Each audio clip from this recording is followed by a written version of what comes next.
តើនឹងមានអ្វីកើតឡើងប្រសិនបើប្រទេសលីបង់មិនមាននេះប្រកាសជាធួហញ្ញៈភ្ញាក់ផ្អើលប៉ាន់ស្មានមិនដិលលីបង់បាន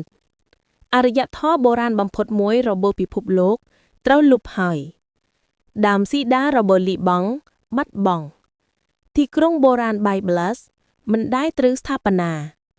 គ្មានលីបង់មានន័យថាគ្មានទីក្រុងបេរុតគ្មានបាល់បៃតនិងគ្មានរូងចេតាក្រូតូបើគ្មានលីបង់អក្សរដែលយើងប្រើសពថ្ងៃក៏ប្រហែលជាមិនមានដែរព្រោះជនជាតិហ្វីនីសៀបានបង្កើតវានៅទីនេះគ្មានលីបង់មានន័យថាគ្មានម្ហូបឆ្ងាញ់ៗដូចជា hummus, tabbouleh និង kibbeh ទៀតឡើយដើមកំណើតនៃពាណិជ្ជកម្មសិល្បៈនិងវប្បធម៌បុរាណត្រូវលុបឆ្វេងបើលីបង់មិនមានស្ថិតនៅលើផែនដីវិញពិភពលោកនឹងបាត់បង់ផ្នែកប្រវត្តិសាស្ត្រដ៏ល្បីល្បាញមួយ